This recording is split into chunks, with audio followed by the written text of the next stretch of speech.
right, welcome to episode 42 of the Dynasty podcast. We are back to discuss the first team to advance to this year's NBA Finals, the Boston Celtics, beating the Indiana Pacers. Then lots of other fun stuff to discuss as well. Got myself here, Panache and Yashanu, got Trigger Trey Mitchell, Eddie Mack, Ethan McDonald is here as well. Lots of stuff to discuss. As I said, we're also going to go and discuss the Clippers and Paul George. Where are they going to, what are they going to do? Where's he possibly going to go if he doesn't re-sign?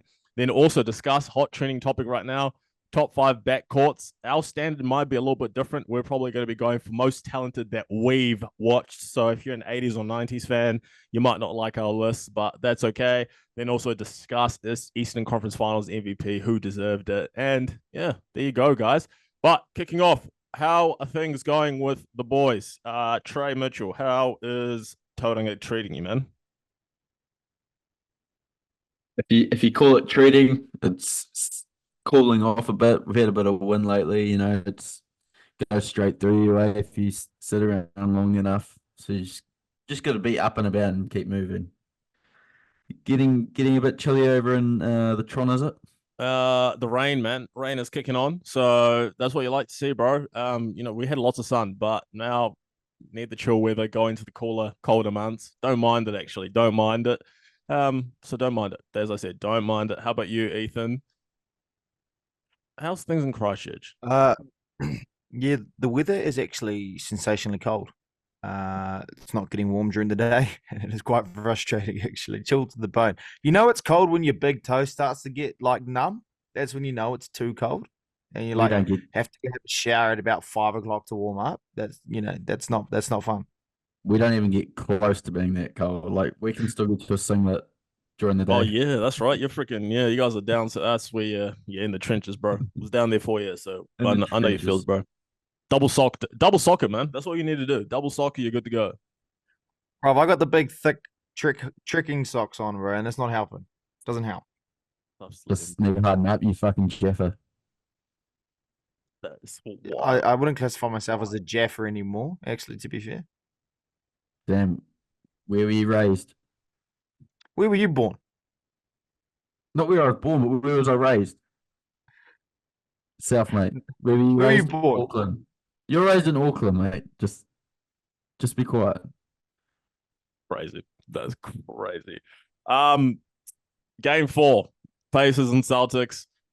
They had an opportunity, as they did in Game 3, to extend the series, but the Pacers fumbled the bag again. Don't even score the last 3.5 minutes, and on their way out of the playoffs. But yeah, Boston Celtics, man, on their way, second NBA Finals in the last 3 years, led by Jayson Tatum and Jaylen Brown. Jaylen Brown, Eastern Conference Finals MVP. But yeah, the Celtics did their thing, man. They were supposed to win this series, especially with Halliburton getting injured. Did their thing, swept the series, and now, boom, as you say, with that team that's expected to win the championship, onto the NBA Finals, now 4 wins away from first chip since 2008. Just hear me out. This is a hot take. Like, I think the Celtics may have potentially fucked up by turning their confidence into cockiness by giving Jaylen Brown the MVP of the Eastern Conference Finals because they're that confident that they're going to win the championship. And I think this could backfire on them. They don't choose who gets the MVP, though. They don't choose? The media chooses. How the fuck does the media choose? The media vote. They get 9 media members to vote, and I'm pretty sure it was 5-4 in favor of Jaylen Brown. Did you think that the players chose it? No, I thought the bloody GM chose it. Nah, it's the media members. They get 9 media members to vote. Oh. Edit that out, thanks. There you go. Anyway, I think Andrew Nemhard, I thought in those last 2-3 games, I thought he balled out, filled the void of Halliburton because Halliburton's just a running past man. So I thought Nemhard actually brought a little bit more than what Halliburton has been. But Miles Turner getting shown out by now Horford, please come on. What is Miles Turner's trajectory of his career now? It is a big circle and it's a whole bunch of shit. That guy needs, like, honestly. Cut it out. Cut it out. You said didn't you say Zubac's was shit? Cut it out, mate. You're the same Just- person who literally said that. Zubac's you is said that you Paul- put you said Zubac's that in this Paul George team, outplayed way Zubac's. better. No, stop it. Stop it. No, he's not. I Miles Turner didn't knows say his Paul- role. I didn't say Miles Paul George Turner, outplayed Zubac. Miles Miles Turner Turner had knows his 8 role. and 4. 8 and Bro, 4. Miles Turner has been the most consistent player on the Pacers this series. Yeah, consistently Playoffs. shit. Fuck Consistently off. shit. No, He had 8 and 4. this is the first bad game he's had. You have a Like, 7-foot, everything- in a must-win game 4, a 7-foot center getting 8 and 4 in 30 Doesn't minutes matter. of basketball time. Please The don't tell me overall he did it outcome was wrong. never going to change. They were never going to win the series. Like, being down 3-0. No, who gives no, a no. shit? They're never going to win the series, but they could have at least won one game at home. They could have. They could have won all four, but they just found a way to not convert in the fourth quarter. Just I agree. And Panache owes us all an apology saying that the Celtics were not going to sweep the Pacers, as we all said they would. Panache owes us an apology. Yeah, Halliburton played real well that series, man. How many games did he play? one and a bit. There you go.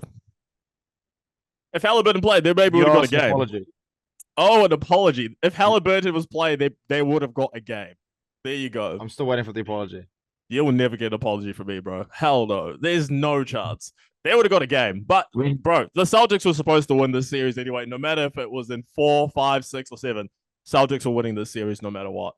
And I'm just happy that it's much quicker. We don't have to go through the process and pain of having to just go through games when we know, in my opinion, we all knew who was winning the series as long as the Celtics were healthy. And they were reasonably healthy. And then now they do themselves a favor. You get 10 days off before you play again. So now the biggest key is, can you get Porzingis healthy for game 1 of the NBA Finals? Because he's essentially been out for, it feels, 2 series in a row now. So now another 10 days on top of that to get ready for the finals. And if he's fully healthy, no matter who comes out of the West, they'll win. But first things first was winning the Eastern Conference. They've done that. Second time, 3 years going to the NBA Finals. Should be 3 in a row, but that's okay. And now all the pressure is up even more because now you got through the gauntlet of the East, which wasn't really a gauntlet. You have to win the chip. We talked about this already. You have to win the chip, considering how much you're paying Drew Holiday, how much you're paying Porzingis, Tatum, Jaylen Brown. You have to win. If you lose, don't even think about that. You have to win. So all the pressure, I think, now is on them, and the whole world's against them, which is even worse. Man, I would not like to be a fly on the wall in the locker room if they lose the finals. Oh, it'll be scary hours. Man. Scary hours. Yeah. But it's gone.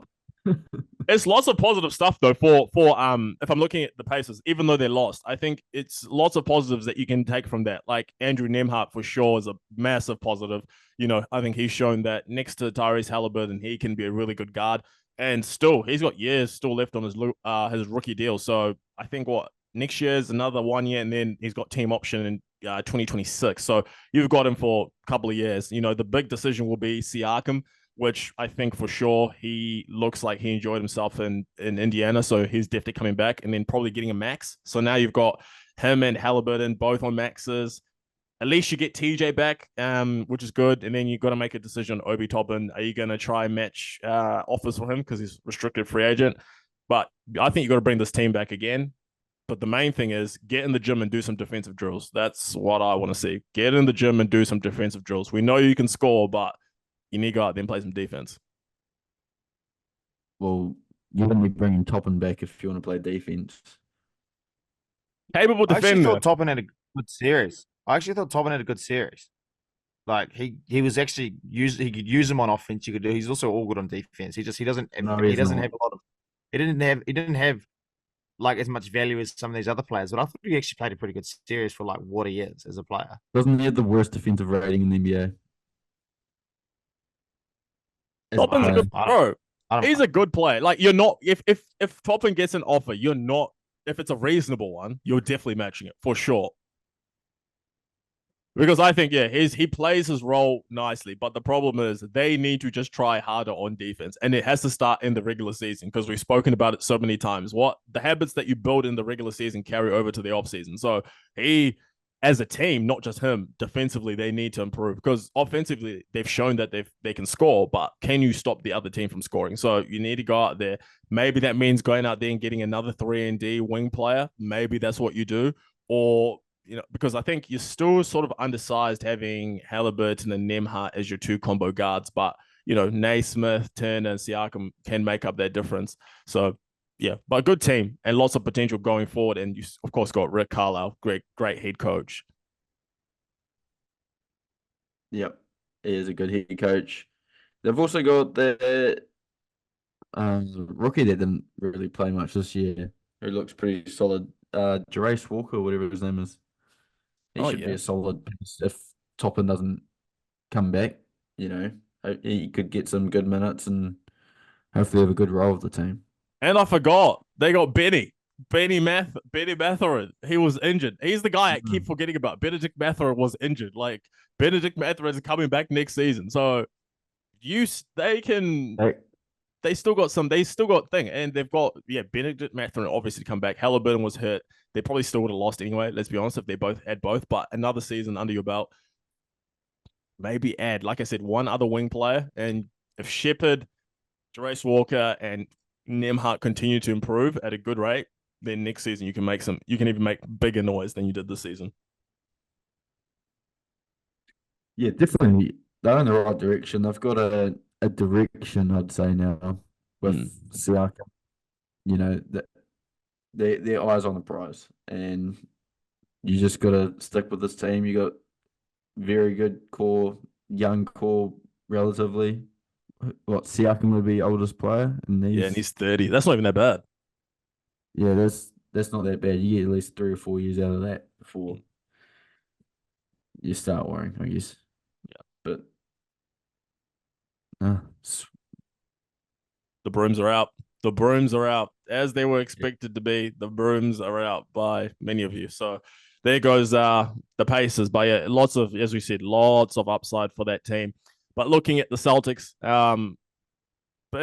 as we keep on mentioning, there is no team over the last 2 or 3 years that has had more pressure than these guys. Last year, obviously, they lost in the conference finals, and it was a redemption tour this season, considering they got Drew Holiday in the offseason, they got Porzingis in the offseason, they're paying Jaylen Brown, he's the highest paid player in the NBA. Tatum is arguably top 10 player in the league. He was all NBA first team the last 3 years. So that team has got everything, and there was so much pressure. We knew that they weren't really losing. But what's your thoughts on their run to the finals? Like, do you think they've been, people keep on saying, oh, they've been tested enough. Like, do you have any doubts about that this run that they've had, and if it can, bite them in the back going into the finals? Like you say, you can only beat the players that are in front of you and the teams that are in front of you.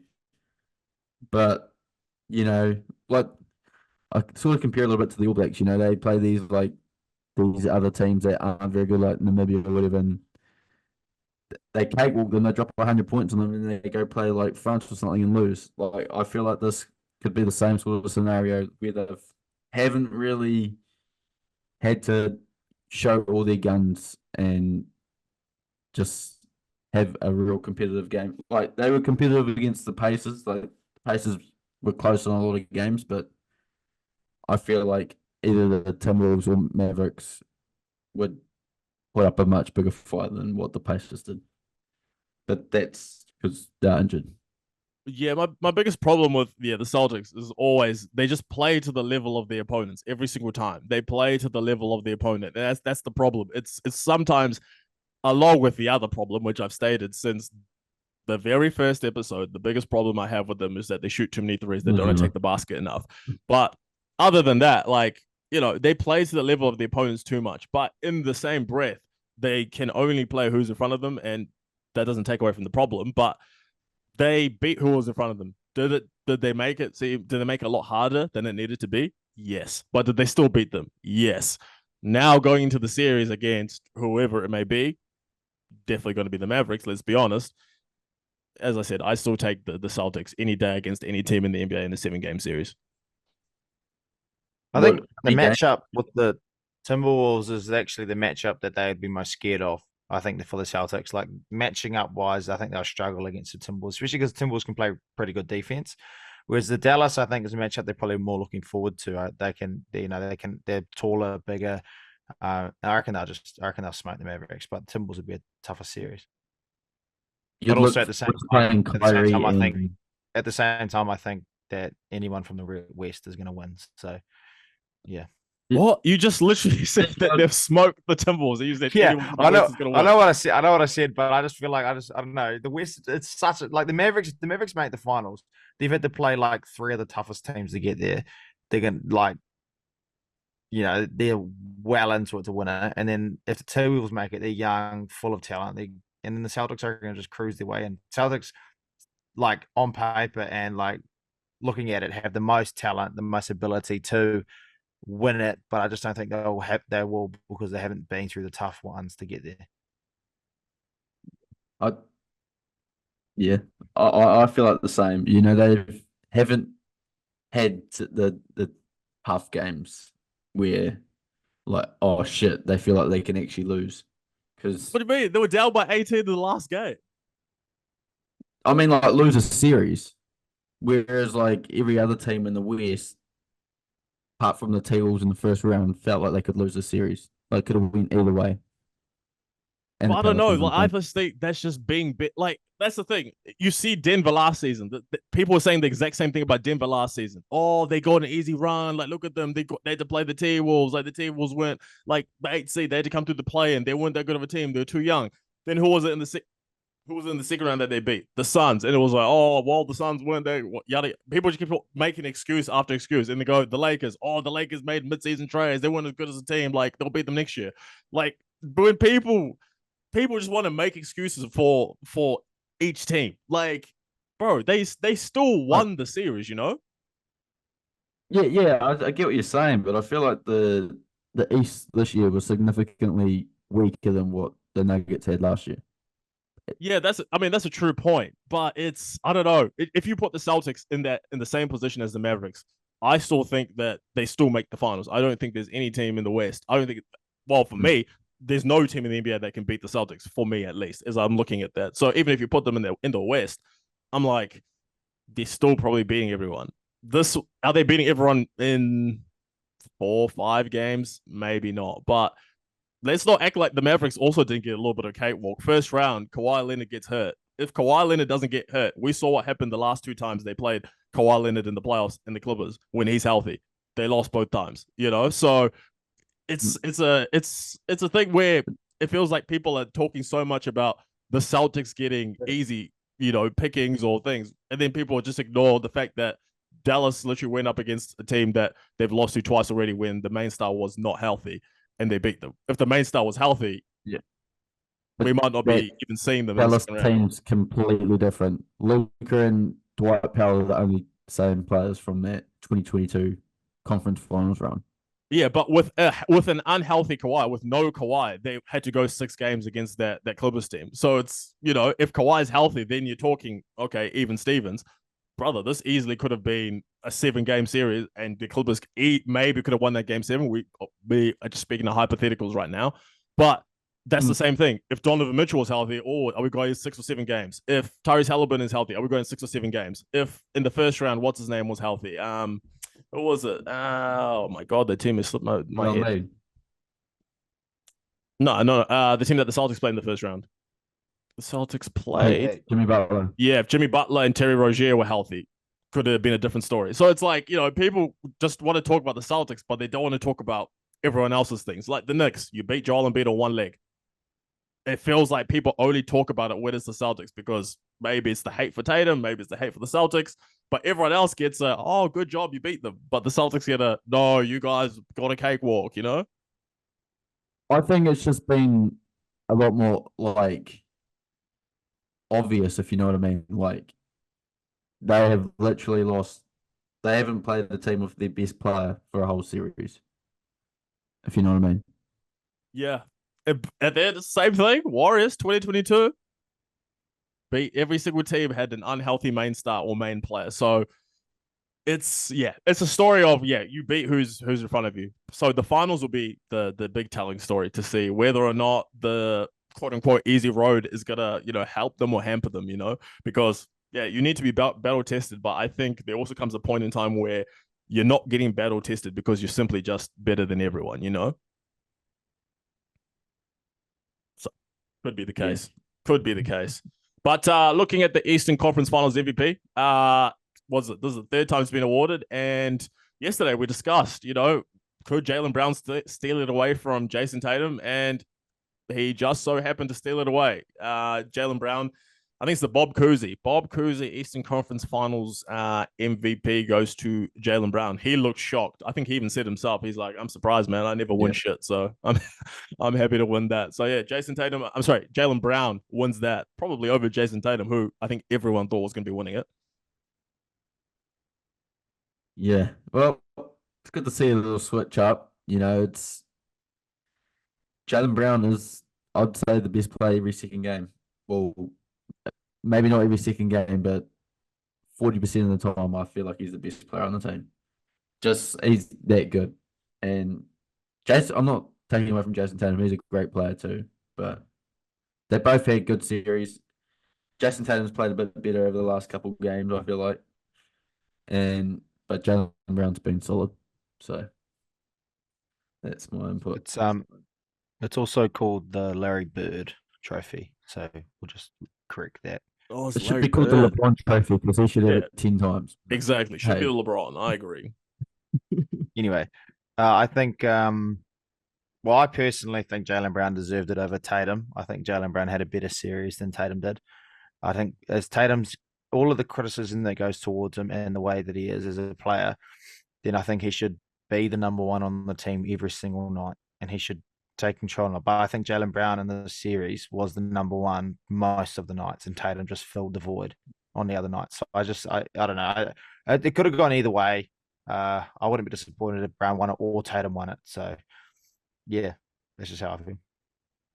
I don't think anyone would be complaining if Jayson Tatum won it. I thought Jayson Tatum was I don't know if you judge on stats. If you judge on stats, I thought Jayson Tatum for sure. Double their rebounds, double their assists, same amount of points. That's why I thought for sure it was like clear cut that Jayson Tatum was going to win it. To be fair, do you really care? Probably not. You're still going to the NBA Finals, and this is the I'm not going to say it's the downside, but this is what comes with having a really balanced team. This is the downside. When the awards get handed out, you're probably going to miss out because your team is that good. It's the same thing as like you look at Jayson Tatum in the regular season, didn't get MVP. Why? Because people look at your team and go, the team is so balanced. You guys have Derek White, Drew Holiday, Kristaps Porzingis, Al Horford. You guys are so well balanced that it's hard to, like, for example, you watch the Dallas Mavericks, Luka with an ungodly usage rate. Of course, you can see who the best player is. It's very well and truly clear on night-to-night basis. The Thunder, for example, same thing. The 76ers with Joel Embiid, the Bucks with Giannis. There's teams where you can clearly see that this is the player who drives your success. With the Celtics, because the balance is there, it's so difficult to just almost like showcase yourself as I'm the guy, the one who's driving the ship. So this is what comes with the territory of being well balanced. And as much as I don't think it was a robbery, but I don't think that Jaylen Brown necessarily deserved it. I would have given it to Tatum. So you don't agree with it? Yeah, I wouldn't say I agree with it. I think for sure I would have given it to Tatum. I'm interested to see what everyone else would think. Would you say that the 2013 Miami Heat, 2014 Miami Heat, 2012 Miami Heat, would you say that's just as balanced as this team currently, the Celtics? Nah, because they had what? It was LeBron James, Bosh, and Wade, and then you had who? Mario Chalmers and Mike Miller, Shane Battier. I feel like the Celtics team's deeper, if you know what I mean. That Heat team was top heavy. Because even when they added, let's just go then off stars. Like, so the stars of that team, the stars of this team, similar star talent to balance ratio, right? But you could see on that team the clear number one was LeBron. It wasn't even close, and he was supposed to be the number one, and he was the number one. And it's pretty much of an unfair comparison. But in this scenario, Tatum's meant to be the number one, is the number one. He's the guy. But as Trey said, 40% of the time, 50% of the time, whatever it is, he's not. And you're putting it down to the balance of the team or the whatever it is, but he's still meant to be the number one dude. But I don't understand how he's not the number one. He literally averages the most. He averages the most points. He's the leading scorer like every single year. That's clearly the number one, without a doubt. Well, he gets, not to be like a smartass or anything, but I just think he gets more shots. I don't actually know if that's facts or not, but looking at the box scores most nights, you can see he's taking more shots than Jaylen Brown. But that's the thing. You put the ball in the hands of your best players. Like, that's not by that's by design. If you're a head coach, of course, I'm going to want to put the ball in my best player's hands and want my best player to be the primary decision maker and shoot the shots the most amount of times, because he's the way that we can win. He's the reason we all believe we can win. If they thought that Jaylen Brown was the best player, I am more than sure that they would be taking the ball out of Jayson Tatum's hands and saying, give the ball to Jaylen Brown and let him drive the ship. But who drives the ship? Jayson Tatum. But Jaylen Brown can go out and give you all those points that Jayson Tatum gets you too, I feel like. Yeah, but he can get the points, but he doesn't average as many points throughout the regular season or even in the playoffs. If you look at their time together, the whole time, regular season or playoffs, the leading scorer is always Jayson Tatum. That's why I'm looking and I'm saying it's hard for me to look and say Jaylen Brown is the driver of the ship or could be the driver of the ship, because he's not really close in terms of being a number one. If we're looking at points, if we're looking at rebounds, if we're looking at assists, and we compare them two directly, who's the guy? Because people last year, remember when everyone was roasting Jaylen Brown for having no left hand? Now all of a sudden Jaylen Brown is the best player on the Celtics. Like, what's the thing, guys? Like, it just seems like everyone is 40%. Yeah, but everyone is so against Jayson Tatum. That's why it feels like it's the goalpost moves to shit on Jayson Tatum year to year. And I'm not even a guy who actually liked Jayson Tatum heaps. I just want to be like, why is everyone shitting on the guy, you know? It's crazy. The hate for Jayson Tatum, man. Crazy. Yeah, man. A lot of hate from there for me, but I didn't say that Jaylen, well, I probably did say it, but I don't think Jaylen Brown is the number one. I just think he is the best player on the team 40% of the time. That's fair. That's fair. Like, yeah, and so shot attempts, Tatum averages 19 point something and Brown averages 17 point something, and their usage rate is 30% to Tatum and 28% to Brown. So it's close, real close between the both of them on both of those stats. Tatum averages more on both, but as a number one, wouldn't you expect there to be even more of a disparity between the two? Like, I understand the ball goes more to Tatum in tougher, stickier situations, but it also goes to Brown. Like, it's not like it's clear. I don't think it's a clear difference between a 1 and a 2 there. I think it's more an A plus and then an A minus kind of thing. So I don't know, man. I think it's very well and truly clear who the number one is. I don't necessarily think it's very, like, the way that it's making it out to seem is that it's close. It's really not that close. Like, people, bro, you guys, everyone was literally saying last year the guy has no left hand and that he sucks. Now, all of a sudden, he has one series where he averages 30. You guys are all on his dick. What the fuck? Like, why is everyone all of a sudden switched up? Is it, bro, he is not the number one on the Celtics. There is no fucking way he's even close to being number one. I know you're saying it's close, or maybe he's better 40% of the time, whatever it is. Number one, driver of the ship, Jayson Tatum. There is not even a discussion. We can put it up to a vote because we'll be here fucking arguing till the fucking cows come home, bro. There you go. There's another poll for you. Jayson Tatum, Jaylen Brown. So what do you want to put it up as? Who's the number one, or what's your question? What do you want to put it up? No, I think it should be, is it a clear one, like number one and number two, or is it more a 1A and a 1B? Okay, so is it clear Jayson Tatum? Okay, is Jayson Tatum clearly the number one, or is it 1A? Okay, there you go. 1A, 1B. We'll put it up to the people. We'll see what the people shall say. But I feel like 1A, 1B is going to be 90%. You already know, man. The world's against me, man. That's how it works. Question that's been floating around social media after is the Paul George contract saga or dilemma, you might say. The Clippers have said he's not going to earn more than Kawhi. They're not going to pay him more than Kawhi. So the question here, gentlemen, is what do we think about this? What do we think about this PG contract saga? I've got a couple of numbers for you here. So Kawhi's currently on 52 million going into next season. Paul George is on 48 million. I'm assuming Paul George is going to look for a 4 to 5 year deal, and probably a 4 year. So he's looking at about 180 to 200 million a year in that type of range. He's eligible for a $220 million supermax.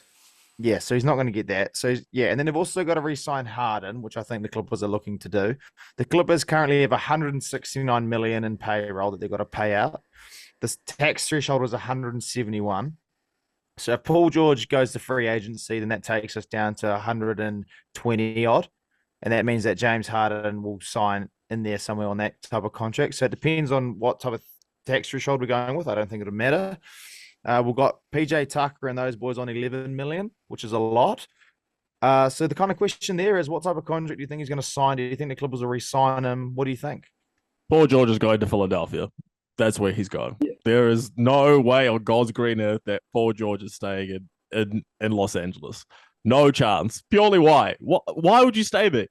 Every time they lose, he's the scapegoat. Oh, it's Paul George. No one ever talks about Kawhi being freaking unhealthy every single year. It's always, oh, Paul George played bad, which sometimes is justified. But if you're Paul George, go refresh your career, go get a new challenge, go to the East where it's a lot weaker, go play with Embiid, Tyrese Maxey, build a team around there, and yeah, just reset. That's probably the way. So if I'm Paul George, no chance I think he's re-signing in LA with the Clippers. Okay, first thing I'll say, are you going to talk, Trey? I was about to go, mate. Well, who are you? You've been on here 2 minutes now. Man comes on late as and demands authority. Hey, you see this white collar here, mate? You show me some fucking respect. Back to what I was saying. What sort of statement is it to say that you're not going to pay Paul George more than Kawhi Leonard? Like, that's obviously going to upset him. You've pretty much just let him walk. Like, wouldn't you just bite the bullet or somehow make it work and then trade him if he's not happy? Like, with a 4 or 5 year deal, he's going to be easy to trade. But now he's going to walk for nothing pretty much. That's a big loss for the Clippers, if you ask me. First thing I'll say on this, and I reckon it's one thing that I haven't heard it talked about yet, but the Celtics were more than happy. I know it took a little bit of time to get it done, but they were more than happy to pay Jaylen Brown more than Jayson Tatum. And at the time when the contract was signed, who was the scapegoat for the Celtics? Jaylen Brown. So I don't think there should be a perception that you have to pay your best player the most money. I don't think there's so many cases across the league where the best player on the team might not be on the best money. So I reckon it's ridiculous that they're crunching numbers that tightly that we're not going to pay you more than Kawhi. There is a way deeper issue here than that. I reckon it's purely they don't want Paul George back on the team. They're going to make him a scapegoat, and they're going to make it look like he chose to leave rather than them not bringing him back. And I think Philadelphia 76ers make perfect sense. It's very confusing, and I think it's really toxic. I think for a Clippers team that has come such a long way in the past half decade, it's pretty disappointing to see that they're willing to treat a player like that. And you know what you mentioned about re-signing Paul George to a 4-year deal, then trading him. I don't think he has that type of relationship with the Clippers that they'll be able to execute that. I know that when he was kind of like re-signed by the Thunder, there was kind of like a mutual respect that the Thunder just absolutely shat the bed and it wasn't the franchise for him anymore and they were willing to move him. I just don't think there's that kind of dynamic with the Clippers, with George, and with his value in the market where they'll be able to execute that the way it happened previously. It's a business. They don't really need it. Is a business. The money talks. Yeah, it's ridiculous. Do anything. Now, what's the Clippers flag? What have you got for us? What's the Clippers flag? I have a lot of love for Paul George as a player. I think he's immensely talented, but I think the Clippers have done him dirty, and it's pissed me off, this whole contract saga thing. I think, as you just said, Jed, I think that just pay the man his money. He deserves it. He's played well. and he's healthier this year than he has been for previous years. I think just pay the man his goddamn money. He deserves it. And the fact that they've gone out and said this, it's disappointing. I don't understand it. I think PU said it might have been off here actually, that Kawhi's been injured a lot. Like, he doesn't play as many games. So, does he deserve that 52 million over PG? I don't know. And look, I'm not going to get into that, but what I think is going to happen is I think PG's going to leave, and it sucks, but he's going to leave. I think he's actually going to sign with New York Knicks, and I think OG Anunoby's going to sign with Philly. I think that's what's going to happen. That's my hot take. Oh, Interesting. But if PG leaves the Clippers, what's signing James Harden going to do? Well, it's going to help is it- fill Clippers- the into a dome. Apparently, Clippers are looking at getting CP3 or Kyle Lowry for next season. Or the thing No. is, the Clippers are so far away from a championship, and I don't think that if we're really thinking about it, let's be honest. Okay. We all know that the Clippers are not close to a championship. The playoffs has proven that to us. This is a young man's league, and what the Clippers have to do to get to a championship, they just don't have the ability to do that right now. So I think the priority is not, let's put butts in seats in the new arena and essentially build around Harden, build around Kawhi Leonard. We've got those two pillars. We can build around those two, and it seems like we're a contender.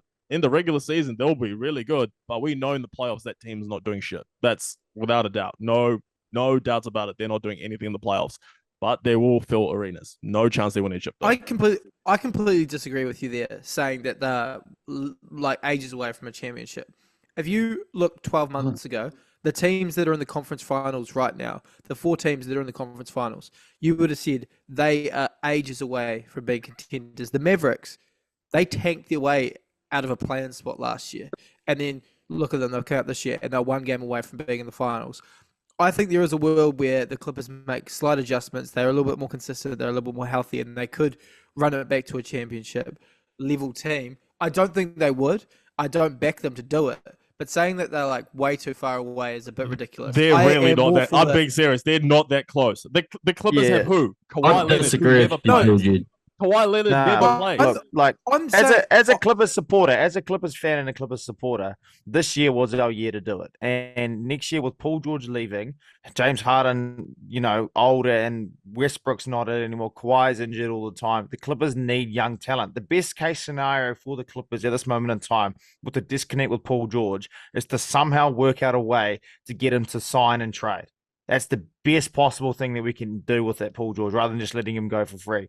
We're not going to be able to do that, I don't think, because as you said before, the relationship has probably broken down given the fact that it took a whole year to get to this point where we've finally said, we're not going to pay you more than Kawhi. Their relationship's no longer there. It's not going to happen. The Clippers are far away because they got rid of Shea and all of our young picks and talent for Paul George. We haven't gained anything from it. The Clippers don't have any decent picks till 27, I think it is. So we are in trouble. I disagree with you. Like, you said that you completely disagree with P, but he said it's a young man's league. Like, the Pacers were young last year. The Mavericks, they had chemistry problems, but they've figured it out, and they've made a couple of trades during the season, and they've figured it out. It's a young man's league. It is a young man's league, but what I'm saying is, I'm not saying like from the current point where they are now. I'm just saying if they handle things better throughout the season, if they just got a little bit more continuity, found a consistent backup point guard, like the names that we always throw around, or even they find a gem that turns out to give you TJ McConnell level production, just like a few of those guys they find, like that PJ Washington type gem at the trade deadline. I just don't think they're like a few dominoes falling right to a conference finals kind of team. That's what I feel. I feel like it's their poor handling. They've got Luka and Kyrie. That the Clippers, they've got Harden and Leonard. Leonard never plays. Do you also forget that the Clippers won like 27 out of 30 games and just leading up to the All-Star break? Do you forget that? Yes. And the trade deadline. But PG's not coming back. That was with this whole squad. PG's not coming back. So what? But if you're looking if you look at this team, they've got this Mavericks team has the second best player in the NBA, and they have Kyrie Irving. These guys have Kawhi Leonard, who never plays. We know he never plays in the playoffs. We're acting like Kawhi's magically going to heal up and play in the playoffs. He's not played in the playoffs for like 3 years. He's not playing. He's not going to play, guys. We need to get that out of our heads. He will not play. So we need to get that out and stop saying, oh, we're going to add this. No, because Kawhi won't play. We know that. Do you reckon Kawhi doesn't play because he doesn't get paid enough to play in the playoffs? Probably. Needs a check. What I'm just saying is if they handled it better, this scenario could have been completely different. Because what is the benefit of the Clippers letting PG walk? Like, what is the benefit of not running it back? What is the benefit of going back into a team that's maybe only going to compete for a play-in? What is the benefit for dropping down the rankings? I get that they might not win a championship. I'm just saying, if things fell right, they could have been a nice conference finals team. I get it's a young man league. I get all that. But what is the benefit from falling back down into mediocrity? I think people forget how far the Clippers have come. And there was almost a time there where people respected them as like a top 33% team in the NBA. What do you mean how far they've come? And for the last decade, the Clippers have made the playoffs the most out of any other team. What do you mean? Yeah, but when they had Lob City, I just do not think people. I still don't think anyone made the playoffs every year. I don't think you can't carry that around as a torch of like greatness. You can't make the playoffs every year and not even have a finals appearance. It's like the 76ers saying the same thing. We made the playoffs so many times. It doesn't matter. You didn't make the NBA finals. Like, there's plenty of teams in there, like, think about it, who didn't make the Spurs, for example. They made the finals in 2014, right? That's the last time. And they won the chip then. They have gone back into mediocrity and have come back from the other side 10 years later. Now they have a generational talent. The Clippers keep making the playoffs every single year, don't make the finals, don't get a good pick, and they're just stuck there. We're making the playoffs. But you're not doing anything after that. You can't just say, oh, yay, we made the playoffs. You're trying to win a ring, bro. And with this team that you have, with the star pillar that you have, that star pillar, we've seen it multiple times. That star pillar has failed you multiple times. He will fail you going into future. He will never be what you think he's going to be. And you're just paying him right now for, well, if he gets to 2019 Kawhi Leonard again, we'll win the chip. No, you won't. He's 34 years old, and he's come off 3 straight seasons where he's absolutely fucked you in the playoffs. You're going nowhere with Kawhi. Fucking let PG walk, bro, and ride it out with Harden and Leonard, and you won't do shit because you're not going to win. No chance. I get, what I'm just saying is I just do not see, what do you gain from that? What do you gain from bringing back PG? I feel like you just putting away all the hard work. What you're getting at. But even then, they're not even the 4th best team in the West. Yeah. I know. I'm just talking about, I think they should have handled the whole year better. And the fact that they're going to slide back down the standings, they're going to be in this new arena. If in the next 5 years they don't manage to find a team that can give people some optimism, I feel like the Clippers just go back to being the laughingstock again.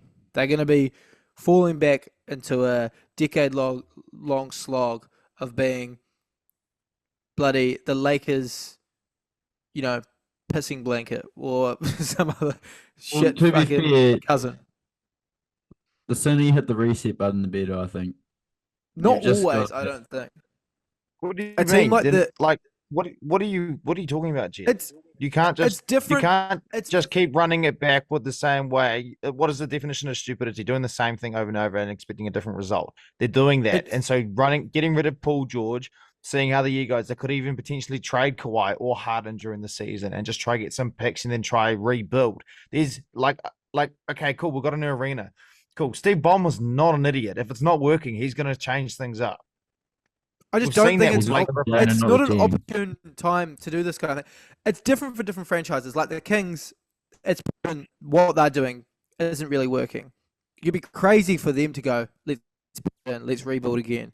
Like, I get that they're still kind of young, but different franchises have had different levels of success over history. Like when it's not working for the Knicks, they need to blow it up early because Knicks have certain aspirations and expectations. And I always hate to. Well, I'll talk about the Hornets, not the Wizards. But if the Hornets can be a playoff team year after year after year and always just be the 6th seed, that is a success. I feel like they run it back, build that culture. I think that's what you need to do, keep building that culture and rebuild it in a more opportune time. I just don't think now is the right time for the Clippers to go, we kind of half tried. You forget that they traded their whole entire future to be like what you say. I feel like you guys forgot that. You guys are the ones who are like, What do you mean? I just literally stated that before when they said I traded with you guys are just kind of like, let's pack it in. It's a fail. That's what we're It trying is to a get fail. at. But like tanking. We're saying it's a fail, so they should tank and they should try to rebuild through this failure. With not what? just fucking run it You're not out. going to get anything from tanking. What do you need? We need to get picks. We need to start trading our players and start getting picks. What do you mean? We're not going to get taking. That is what fucking tanking is.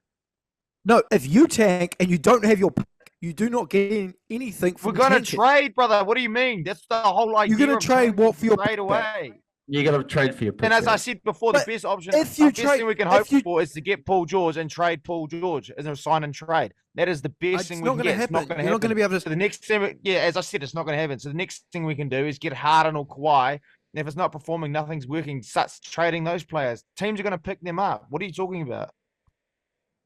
Not much value in Harden, I don't think. But anyways. But anyway, let's tap out there. We'll tap out there on the Clippers. Lots of stuff that they can do. But yeah, as I said, they made the decision to not pay PG. So it'll be interesting to see what he does. Interesting to see what they do as a franchise, what they do going forward. But let us move on. So, topic that's been trending. I think it all got kickstarted by Stan Van Gundy, which was most talented backcourt of all time, best backcourt of all time, whatever sort of standard category you want to go for. But we decided we're going to go for most talented backcourts that we've watched. So emphasis, we've watched. So we didn't get to watch Isaiah Thomas, Joe DeMars, Magic Johnson, Byron Scott, Hornacek, Stockton, if you want to put them in there. Probably not, but I just use that as another example. But that we got to watch. So if there's freaking backcourts from the 2000s, early 2000s that aren't in there, don't fucking rip us out. We just fucking, most of us are what, 25, 21 is the youngest, 22. So there you go. So top 5 backcourts. Who wants to start? Wishy, let's go for the youngest. Is that Trey or Ethan? I don't know. One of you go. I'm the youngest. I'll go. My number 5. I'd say childhood. These are the duo that got me into watching basketball, and it's John Wall and Bradley Beal. They were my ride and die for 6 years or whatever, and then other shit happened. But number 4 probably Dame and CJ. Number 3 Harden and CP3. Number 2 Luka and Kyrie, and number 2 Stephen Clay. Number 1 Luka and Kyrie. You can give the ball to anyone. You can give the ball to Luka or Kyrie. They're going to make something happen. I feel like with Clay, he's sort of limited to the 3-point line, and he can't really do much with the ball. But yeah, that's my list. Well, you want me to go second then? Yeah, if you're the second youngest, yeah, that means you'd go second. Yeah, cool. So at number 5, I've got Booker and CP3. At number 4, I've got Harden and CP3. At number 3, I've got Dame and CJ. At number 2, I've got Luka and Kyrie, and then at number 1, I've got Curry and Clay. Okay. Yeah. Damn. Question. George. Play 20% of the season. Yeah, I know what you mean. I know what you mean. I think Roberson was a 2 guard, wasn't he? Nah. I'm, for argument's sake, number 5, I'm going Russell Westbrook and Paul George. Russell Westbrook averaged a triple-double. Paul George was 3rd in the MVP voting. That is an insane. I thought he was a small forward. I thought he was the small forward. I will say he played the majority of his time at small forward, but he played 20% of the season at shooting guard, and he has played majority of his season, some seasons, at shooting guard. So I'm going with a technicality. How did they go in the playoffs? Oh, sorry. Bro, How did Bradley regular Beal season, and gun. and John Wall go in the playoffs? Further Maybe- on Paul George and Russell Westbrook. So How they go in the thanks. conference finals? John Wall broke his Num- hand. Number 4, I'm going Raymond Shelton and Ish Smith. No. No. I need to stop taking the piss on this. Number 4, I'm going to go Beal and Westbrook. No. I'm going to go Beal and Wall. Oh damn! What God? I didn't Yeah, know these I feel guys like were gonna be there. All right. To be fair, they had a really good run for like a half decade there. Injuries, pretty man. Stress fracture Yeah. of Bradley Beal's foot, and then John Wall's fucking injuries. But Yeah, I'm gonna go Dame and CJ. 2 or 1? 3. 3. Oh, 3. Oh shit! I didn't know you were up to 3. Okay, yeah. And then next up, I am going to go with. This is tough. This is tough because I was almost tempted to flip the script on what these two have done, but because after this playoffs it might change, but I'm going to go Kyrie and Luka, number 2, and then I'm going to go Steph and Clay, number 1. My honorable mention though, Russell Westbrook and James Harden on that Houston team. I think they were pretty good, but that Rockets team was kind of just built weird, and that was when they realized that Houston had major head office kind of issues, and then they blew up the team. I thought it was quite good. Daryl Morey is a liar. Let's kick off with that. But my top 5, I've gone at 5. I've got Lillard and McCollum. Then at 4, I've got Kobe Bryant, RIP, and Derek Fisher. And then at my 3, I've got Luke and Kyrie. Then I've got James Harden and Chris Paul. Then I've got Steph and Clay, number 1. So I've got a mixture of best with talent, and then I've also got a mixture Kobe Bryant, Derek Fisher. I felt I had to put them in there. I did watch them, 2008 for like 2-3 years. So, and they won 2 rings in that time, so I had to put them in there. But I'm very surprised. Is there... Luke and Kyrie very high on a lot of lists, man. Considering that this is like their first full year together. The thing is, we're talking about talent, and you can give the ball to any one of them, and they're going to make a play happen. I feel like that's a weird argument for best backcourt because like you couldn't give the ball to Clay and expect something to happen. But exactly. You know what? Like but you didn't let me finish. But like there is games where he could go for 60 points and take 9 dribbles. Like you can't take away from him because that shooting talent is what I would say second all time. Greatest shooter, level talent. And you're just saying, because he can't make plays by himself, you're going to take that away from him? That's ridiculous because that is Mount Rushmore level talent for what he's good at. And in his prime, he was an elite defender, elite. And then he hobbled off the court and that kind of all changed. But before then, he's also got so 4 elite that he championships. held Kyrie to 27 points in the finals. That's how elite he was as a defender, by the way. Just want to tell everyone that. I also want to make a point, Jed, that you could argue the wool off a sheep. I just want to put that out there. You could definitely do that. Yeah, well, you've argued the hair off my head, so... I didn't do that. It just fell out. Because I didn't like you. That is a wild statement. Yeah, no, because but Luke and Kyrie getting a lot of credit, man. No. You guys literally played less than... Bro, this is their first year. And people already putting them as the greatest of all time. You said talent. You've given me selector's remorse just through that statement. The one thing I was surprised at, I thought there'd been better backcourts. I just thought I was thinking about it. I'm actually surprised none of you guys had Booker and CP up there, to be fair. Bro, Blaine forgot. To be fair, one duo that we probably missed, Lowry and DeRozan. Yeah, I thought about them, but yeah. DeRozan, Lowry could definitely be in there. Booker and CP3, I struggle to put them in there. Because I had CP3 and Harden, so I couldn't put them in there twice. You had CP3 and Harden over Luka and Kyrie. I I didn't list my one in 5-4, but I can. Oh, sorry, 5-1, but I can do 5-1 if you like. Oh, okay. I thought you said it number 5 and no. If I had to do my actual order, I'd go Kobe Bryant, Derek Fisher number 5, Lillard, McCollum number 4. I might have to leave it at that because I don't want to start this because yeah, I think I still would keep Luke and Kyrie at 3 and Harden, Chris Paul at 2, Stephen Clay at 1. That's interesting. That's a toughie. So unanimous, I think Stephen Clay, best backcourt that we've watched. But obviously, if there's any people who are, let's say, 35 and over watching this, and we didn't include Magic Johnson and stuff, please don't get mad at us. As we said, it's only players that we've watched, and you guys 10 years older than us. So yeah, get cut.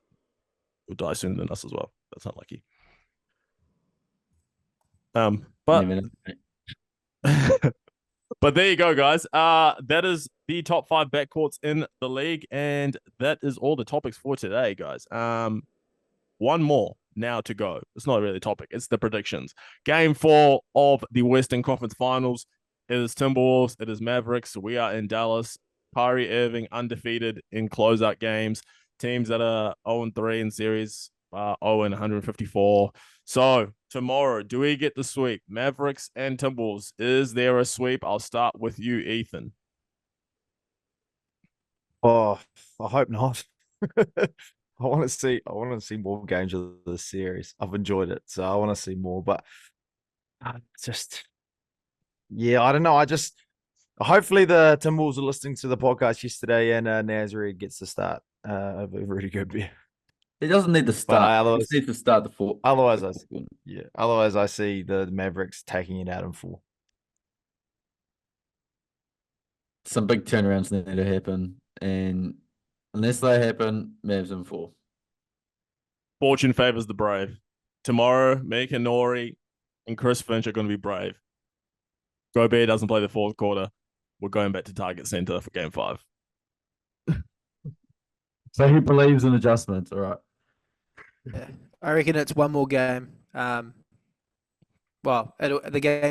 series is going to go 5 games, and Chris Finch is going to have to wait to rest that meniscus. Oh, so we're going. So 2 of us got a Game 5, and 2 of us got a sweep. I've got a potential Game 5 if they make the adjustment. But don't make the adjustment, the Mavericks win. I've also got a potential Game 5. Yeah, go Bears. It's all potential. I think we're all on the potential Game 5. No, if Gobert starts the 4th quarter, I would take my prediction back. If you're listening to this podcast and Gobert has just started the 4th quarter, I take everything I just said back. I agree. With that statement. I'm gonna put a caveat in mine as well then, and say that if the Timberwolves score more points than the Mavericks, I reckon it'll go 5. Wait, that's real funny. Tell it again. So we need to be more serious in this stuff. You just said that. Come on, man. You're in a corporate suit, bro. You guys, you were in Auckland for too long, man. You were in Auckland for too long. Okay, says the guy who was born and raised in Auckland, eh? You guys all just piped up saying, "Oh yeah, I reckon this," but also if this and this and this happens, I reckon this will happen. Just be more concise. Make your selection. You said the dumbest thing of them all. It's pretty concise. It is pretty concise what we just said. If Gobert starts the 4th, Mavericks in 4. If Gobert doesn't start the 4, the Timberwolves will go to number 5. Just make a predict what they're gonna do. That's prediction. That is a prediction right there. If I had to bet on it for my life, I'm taking the Mavericks in 4. I reckon LeBron James will retire with the most points in NBA history, but hey. There you go. Big Nas Reed. Get the Nas Reed towels out tomorrow. Yeah. It's going to be a party in Dallas, man. The big D, as I like to call it.